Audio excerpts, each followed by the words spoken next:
Hello friends, welcome to R channel.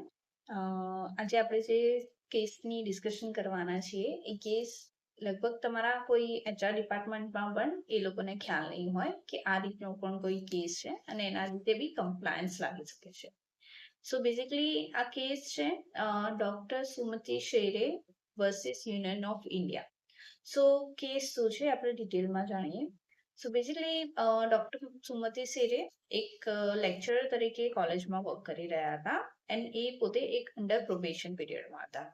સો વસ્તુ એવી થઈ કે એમનો પ્રોબેશન પીરિયડ ખતમ થાય એની પહેલા જ એમને લેટર આવી ગયો પરફોર્મન્સ ઇસ્યુનો કે પરફોર્મન્સ ઇઝ નોટ સેટિસ્ફેક્ટરી. બસ એક જ લાઈન એટલી મેન્શન કરવામાં આવી હતી અને એના લીધે એમને કહેવામાં આવ્યું કે તમારે હવે કાલથી નોકરીએ નથી આવવાનું, તમારું પ્રોબેશન પીરિયડ ને તમારી જોબ બંને અત્યારે અહીંયાથી જ ખતમ થાય છે. સો એના પછી સુમતિ શેરે એ એક્સેપ્ટ ના કર્યો નિર્ણય અને એ પોતે ગયા કોર્ટમાં.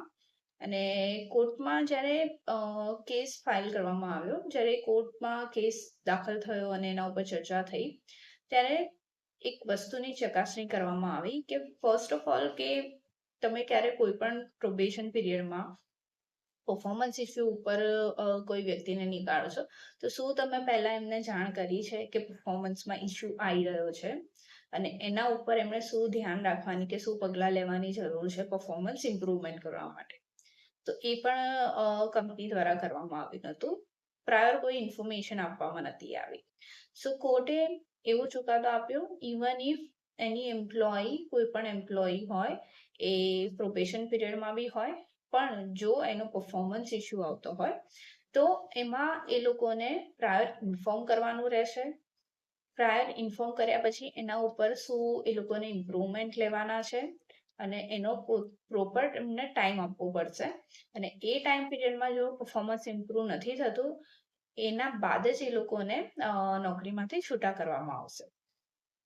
તમારી કંપનીમાં તમારા એચઆરને હજી પણ આ કમ્પ્લાયન્સની ખ્યાલ નહીં હોય તો જરૂરથી શેર કરજો. ઇવન ઇફ જો તમે પ્રોબેશન પીરિયડમાં હોવ અને તમારા સાથે પણ આવું થયું હોય તો તમે પણ ચેક કરી શકો છો તમારા એચઆર સાથે.